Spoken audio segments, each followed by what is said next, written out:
mentioned in the co-report. Di ba? And it was discussed earlier, magkano napunta sa ZIREC at magkano yung napunta sa NABCOR. Okay. In the release document of DBM, nakalagay ba dun yung ZIREC at NABCOR? Your Honor, as I presented earlier, in the menu of projects that are qualified to be implemented, funded out of PDAF, we show there the list of agencies that can only implement these programs and projects, and ZIREC and NABCOR are not there. ZIREC and NABCOR is not there. Who made the decision? So the release document was to the DA, in effect. Who made the decision that the funds to be allocated by DA should go down to ZIREC and NABCOR? Can we find out from the Secretary if he knows how that came about? Yes. Mr. Chairman, as I've been saying this morning, there are two documents that I've seen, and the letter of the legislator to the office of the secretary at that time identified ZIREC as the So the implementing legislator wrote to the secretary, requested the secretary to download those to resources to ZIREC, ZIREC. together with the SARO number. Okay. Okay. Is the secretary authorized by law or in the budget to agree to the legislator to download these resources to the ZIREC and to NABCOR? It's just a question. Can any of our resource persons tell us kung pwede ba yun? Or does the secretary have this very wide discretion on how funds in his office could be utilized? Meaning to say, it is posible din naman na, okay, kung ito, nagdesisyon, yung secretary, ang dinadahilan ngayon legislator, maaaring totoo, na ilagay natin sa ZIREC, ilagay dito natin sa NABCOR. What about the other funds in the office of the secretary? Could he also release to ZIREC and to NABCOR just like that? Or halimbawa, ibigay niya sa ibang, other offices in the Department of Agriculture? I mean, does he have that wide discretion? Yes.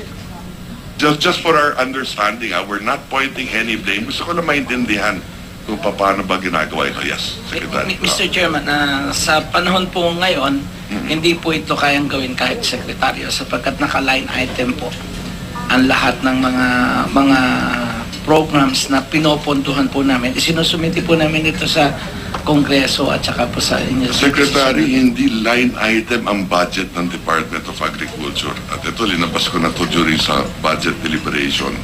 In fact, the budget for the Department of Agriculture is 39 billion. Maraming lump sum items dito. Farm to Market Road, 12 billion. Hindi nakalagay kung saan pupunta, ano yung lugar na gagawin. I mean, malaki ang discretion. Maliwa, 12 billion to eh. At marami pang iba dito. Meron pa rin ditong halimbawa, implementation of various projects, programs of LGUs, 8.3 billion in the 2014 budget. Kung kaya't nananawagan nga ako, dahil masyadong malaki yung mga discretion sa tingin ko, na mas maganda siguro kung ila-line item some of these amounts, no? But I agree that the President must have some flexibility also over certain funds. Yan, naintindihan ko. I'm just trying to tie it up to the budget process. To have a good understanding how it works. Yes, please continue, Secretary. That's the reason why, Mr. Chairman, as early as now, nag-aayos po kami. We are advised to have the budget as much as possible na wala na po halos yung lump sum. So, ina-identify na po. So, in the past, ang sagot ninyo, in the past, walang rules. At least in 2007 to 9, pwedeng mag-download ang Secretary halimbawa in this case, to ZIREC at to NABCOR. And probably they did other things also, posible. Di ba? Oh. And because I believe in the integrity of this administration, especially of the President, na I'm sure they're finding ways to correct these flaws as well. Di ko ba? At kung kaya't siguro ang Secretary ng DBM, sinabihan kayo, kasi yun ang sinabi sa amin sa pagdinig, na as much as possible, i-line item na rin natin ito. At nang sa ganon, mabilis din yung implementation. At mas malaki may tutulong, not only for transparency, but mapabilis yung takbo ng ekonomiya natin.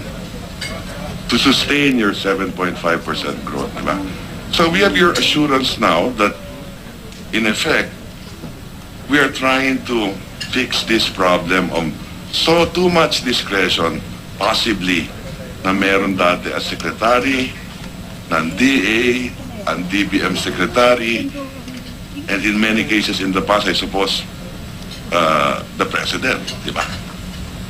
And the legislators, for that matter. Tama po ba yun? Okay. Okay. Now, let me move on to the two GOCCs. These two GOCCs, ZIREC and NABCOR, ano yung, let's start with ZIREC. Ano ho ba ang mandate ng ZIREC? Ano ba ang mission ninyo? Sir, ZIREC operates a 1,000 hectare rubber plantation in Tampilisan, Zamboanga, Sibugay. Okay. And ZIREC, when I took over, had before I took over, had a use of frac agreement with the Zamboanga National Agriculture College, Okay. who had it in its at that time several hectareages of rubber plantation. And so in that agreement, we operated 1,000 hectares, but I would like to point out, of the 1,000 hectares, only 400 hectares at that time was quite productive. Most of the rubber trees at that time were nearing the stage of senility. Okay. So yun ang trabaho ninyo. Apo, that's the primary mandate. Primary mandate, alagaan to 1,000 hektaryang ito, magtanim tayo ng rubber, so on and so forth. Okay? Yes. Ngayon, hindi ka ba nagtaka na nag-download ng pera sa inyong ganong kalaki ng 3 taon na para bagang walang kinalaman sa mandate ng tanggapan ninyo? Opo. Okay, Mr. Chairman, we in our mandates, there is a secondary mandate that we are allowed to undertake other agribusiness activities to include such livelihood projects as Sa madaling salita, dahilan ngayon na yung secondary mandate naging primary mandate. Is that correct? That's how it appears to me. Ano ba ang mas malaking pondo ang nandun sa tanggapan ninyo? For your primary or your secondary? or we would like to believe that we were still implementing the primary objective Okay. of Now, running that plantation. As I said earlier, let me relate this to the budget. Napansin ko, sa mga budget nung nakaraan taon, 2011, 2012, 2013, may kopya nga ako dito ngayon ng 2014 eh. Okay. Walang financial statements na sinasubmit ang ZIREC at NABCOR. Kahit 3 years, balikan natin ang 3 taon, walang financial statements na ibinibigay sa DBM. Kung kaya't wala sa NEP, NEP. Ha? Meron ba kayong financial statements? To defer to the current management. But in the past, Yes, sir, am we I had. correct in saying that during, I don't know if you're part of the budget call, did you ever provide the DBM, like all the other GOCCs that I see in the NEP, nakalagay dyan at sa BESF, yung financial statements nila, ito yung assets nila, ito yung liabilities nila, ito yung net worth. Do you recall of submitting financial statements, balance sheets?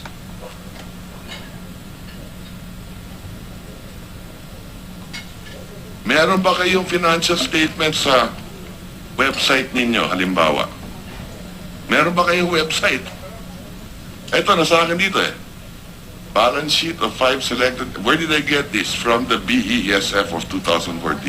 We even looked at 2013, 2012, and the previous years. No present, no, not presented, no data available. Not presented, no data available. Magkano ba ang net worth? Meron ba kayong, do you have, in the top of your mind, meron bang, magkano ba ang net worth ng Zire? Maybe we can ask the current if he knows. Oh. Before, when I transferred the leadership to ASEC Umali, if I recall, we had 6 million or 7 million positive in the bank account of Zire. 6 million. Yes.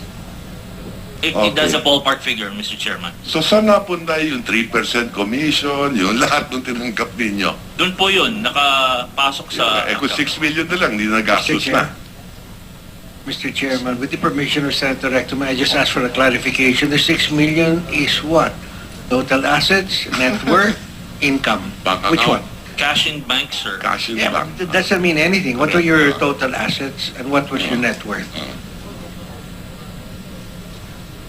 Can you submit to Senator Recto your To the committee. financial statements for To the committee. 07? Huh? To the committee.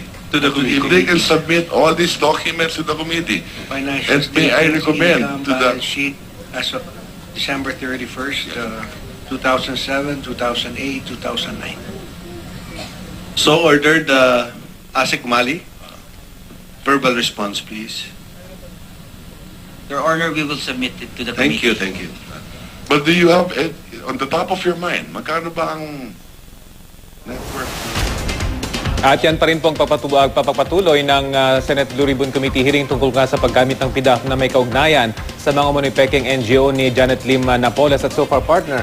Lumabas sa pagdinig na nagsimula itong special audit ng DIA ng COA noong panahon ni dating Chairman Villar na inappoint ni dating Pangulong Arroyo. At makikita natin doon sa hearing or doon sa pagdinig, hindi lamang mga kinatawan ng COA or ng DBM, pati yung mga NGO na sinisiyasat. Nagpadala na rin ng kanilang kinatawan. So parang nagiging mas interesting na rin yung pagdinig ngayon at nabubusisi ng husto yung operasyon ng mga NGO na binabanggit. Tama. At